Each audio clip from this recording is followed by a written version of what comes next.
මුළු ලංකාවටම මේක ලොකු ව්‍යසනයක් කියලා තියෙන හතර වටේ වහිනවා. ඉතින් විමසි පාලකයන්ටත් එපාම වෙන කාලයක් මේක කොච්චර හානියක්ද කියලා බලන්න අපේ හයිබ්‍රිඩ්ස් එකට වෙලා තියෙන්නේ. මම දැන් මේ ගොඩක් ඒවා ඒ ඉතින් හැදුවා වහල පිටින් කුලගේ ගිහිල්ලා. බලන්න මේක ගන්න විදිහක් නැහැ.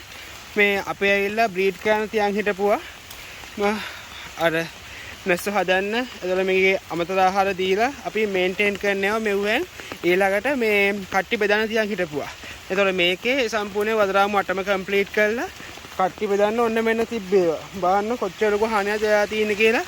ඔක්කොම ටික මේ දැන් මම ඔය අර මේවා එහෙම මේ වහලා තිබ්බේ නෑ මං යනකොට. ඒ වහලා තියලා මං තමයි හැදුවේ. බලන්න බිම කොච්චරක් මීමැස්ස වැටලාද කියලා. ඉතින් මීමැස්ස කර්මාන්තයේ අමාරුම දවස් තමයි මේ හයිබ්‍රිඩ්ස් එකට මෙච්චර ලොකු හානියක් වුණාම. බලන්න මැස්සෝ කීයක් බිම මේ ඉන්නවද කියලා. අය මේගොල්ලන්ගේ අත්තරු ටික දැන් ඔක්කොම මේ වෙයිලා නෑනේ. අත්තරු ඔක්කොම තෙත්තලාන් තින්නේ. තෙත්තලා නිසා මේගොල්ලන්ට පියාඹන්න බැරි හින්දා එක්කෙනා මෙතනින් වැටෙනවා බිමට. මම දැන් මේ කෝට්ටක් එහෙම තියලා කලේ. මොකද මේ කෝට්ටක් තියලා අරව තිබ්බේ මේගොල්ලන්ට යා ගන්න පුළුවන් වෙන්න. ඒකට උඩට එන්න අමාරුයි ඒගොල්ලෝ. යටින් තමයි යන්නේ. ඉතින්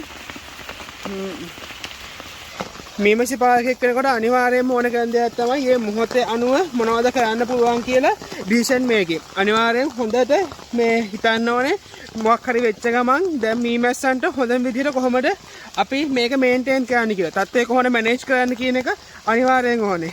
ඉතින් දැන් මම හදන්න පුළුවන් ටික හැදුවා මීමැස්සන්ට අවම හානියක් වෙන විදිහට. එතකොට ඒගොල්ලෝ සුරක්ෂිත නිසා. දැන් අරක මං ඉස්සෙල්ලා කියපු එක ඒක අනිත් පැත්තම හැයිලා තියෙන්නේ. පෙට්ටි ඉස්සුවත් වදරාමු ටික එළියට එනවා. මේ මොහොතේ මීමැස්සෝ සෑහෙන දුර්වලයි. මීමැස්සන්ට පියාඹන්න බෑ කිසිම අඩුම ගානේ එතනට ගියා කියලා අපිට විදින්නවත් නැහැ. ඒ වගේවත් මෙකනිසම් එකක් ඒගොල්ලන්ට කරන්න බැරි තරමටම ඒගොල්ලෝ හරි දුර්වලයි. ඉතින් මේ වගේ වෙලාවක් සුදුසු වෙන්නේ නැහැ කොහොමවත් ඔකේ වදරාමු ටික ඇදලා ආයෙ ඒගොල්ලන්ට කරදරයක් කරන්න.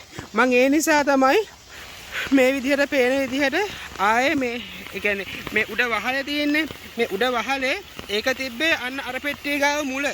එතකොට සෑහෙන දුරක් විසික් කරලා තියෙනවා හුලම් පාරසලට. එතකොට ඔය ඔක්කොම එන්වෙන්ම තිබ්බේ. මං ඒ පාර කලේ වැඩේ ඒගොල්ලන්ට ඒ විදිහටම වදරාමු ටික උඩ යට කුමාර අවුලක් නැහැ එහෙම තියලා තෙමෙන එක නැවැත්තුවා. දැන් තෙමෙන එක නවත්තලා මං ටික වෙලා බලන් හිටියා. දැන් ඒකේ ඇතුලේ ඉන්න කට්ටිය පොඩ්ඩක් ඇක්ටිව් වෙලා යටින් එහෙම ගිහිල්ලා ඒගොල්ලන්ට ඕන කරන මේ අර අවම සුදුසුකම් ටික සපුරා ගන්න ඒගොල්ලෝ try කරනවා. ඉතින් අනිවාර්යයෙන්ම සැලකිලිමත් වෙන්න ඕනේ මේවා බලන්න කී දහහක් මැස්ස මැරිලාද කියලා. මේවා දකින්නකොට හිත මොකද්ද මන්ද එනවා. මේ වගේ ඔක්කොම යාළුවෝ. මේවත් එක්ක මට තියෙන වෙනම සම්බන්ධතාවයක්. මං හරි ආසාවෙන් හදන්නේ මේගොල්ලෝ.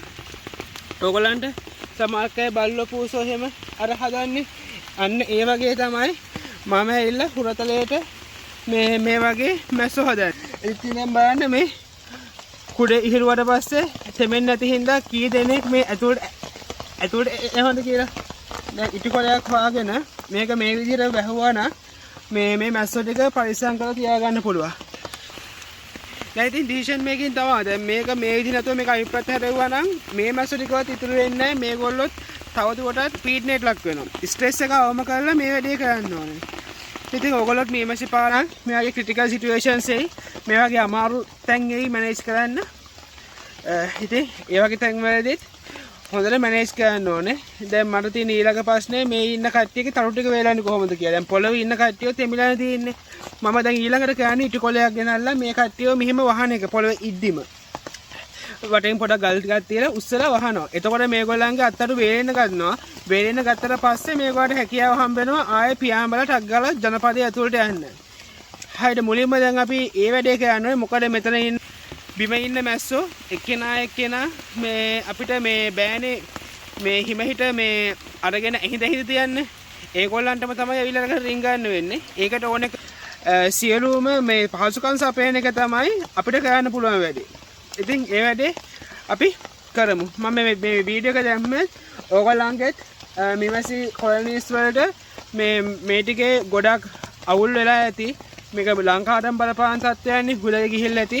අනිත් ගම් වතුරෙන් යට වෙන පැතිවල තියෙන මේ කොලොනිස් වලට පුළුවන් නම් ඒ කොලනිස් උඩට ගෙනියන්න. එහෙම නැත්නම් අඩුම මේ පොඩ්ඩක් ඒක ඇවිල්ලා මේ උඩ මේ කුලන් ලෑල්ල තියෙන්නේ. කුලන් ලෑල්ල පොඩ්ඩක් එහාට කරලවත් තියන්න පොඩි කපොල්ලක් හිටන විදිහට. මොකද හදිස්සියවත් වතුර වැඩි වුණොත් ඕගොල්ලන්ට ටයිම් එකක් නැති වුණොත් මේක පරිස්සම් කරගන්න. ඒ කට්ටියට පියාඹලා ගිහිල්ලා හරි ඒගොල්ලන්ගේ ජීවිතේ පරිස්සම් කරගෙන පස්සේ ඇවිල්ලා ආයෙ ওই පැත්තෙම මේ ජනපද හදයි. මැස්සෝ ටික මැරෙන්න දෙන්න එපා. මට හරි දුකයි මෙතනත් මේ සෑහෙන මැස්සෝ මැරිලා ස්වභාවික ව්‍යසන වලින්. ඉතින් මැස්සොන්ට මැරෙන්න දෙන්න එපා. එහෙම කරලා තියාගන්න මේ මැස්සෝ ටික මේ එහෙම වුණොත් පියාඹලා ගිහිල්ලා වෙන තැනක හරි ඉඳලා පස්සේ හරි ගවන්නේ ඔය කිට්ටුව ගහක හරි උන් ජීවිතේ බේරගනි. ඉතින් මෙතන දැන් තෙමිච්ච තෙමිල්ලට සෑහෙන බිත්තර කීට පිලා අවස්ථා ගොඩක් විනාශ වෙලා ඇති මේ වෙනකොටම. මොකද මේ සීතලත් මීමැස්සන්ට දරා ගන්න පුළුවන් මට්ටමේ නෙමෙයි තියෙන්නේ. ඒ ඇස්සේ තෙමෙනවා වැස්ස.